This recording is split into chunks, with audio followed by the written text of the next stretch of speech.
क्या है नृसिंह जयंती की कथा? भगवान विष्णु की नृसिंह अवतार की कहानी ऋषि कश्यप और उनकी पत्नी दिति के दो पुत्रों से प्रारंभ होती है। हिरण्यकश्यप और हिरण्याक्ष दोनों ही पुत्र अपनी प्रार्थनाओं से भगवान ब्रह्मा को प्रसन्न करने में सक्षम थे। उन्हें बदले में एक वरदान दिया गया जिसने दोनों को अजेय बना दिया। हिरण्यकश्यप अपने भाई से भी ज्यादा सर्वशक्तिमान हो गया।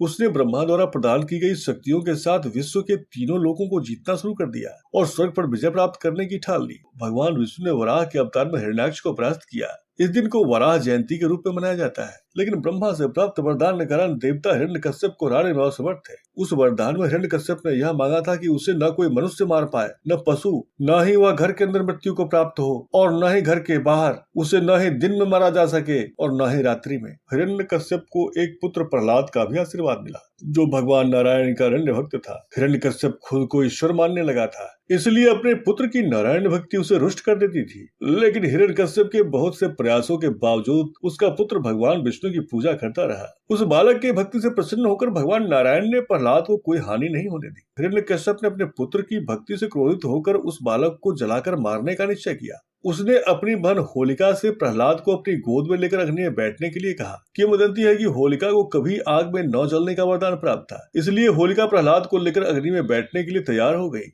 लेकिन जैसे ही अग्नि प्रज्वलित हुई, भगवान विष्णु के आशीर्वाद से भक्त प्रहलाद बच गया और होलिका अग्नि में जलकर भस्म हो गई। तभी से रंगों के त्योहार होली की पूर्व संध्या पर होलिका दहन किया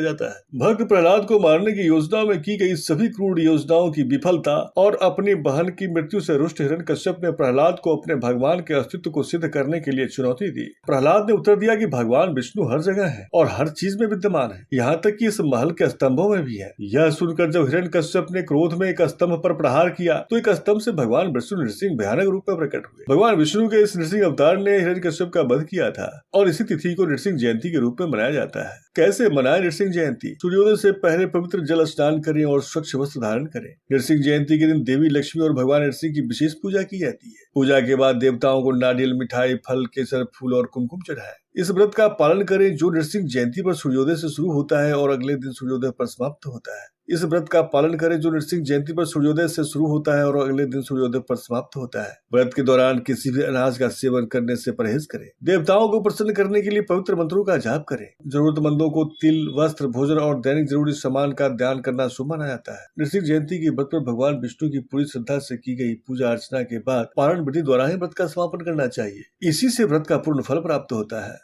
सारा प्रेमियों से अनुरोध है कि ऐसे ही रोचक तथ्यों को जानने और समझने के लिए इंस्पायर सनातना को सब्सक्राइब करें तथा लाइक व शेयर से हमारा उत्साहवर्धन करें। कमेंट के माध्यम से अपना सुझाव भेजें जिससे हम अपनी प्रस्तुति के अनुरूप कर सकें। धन्यवाद।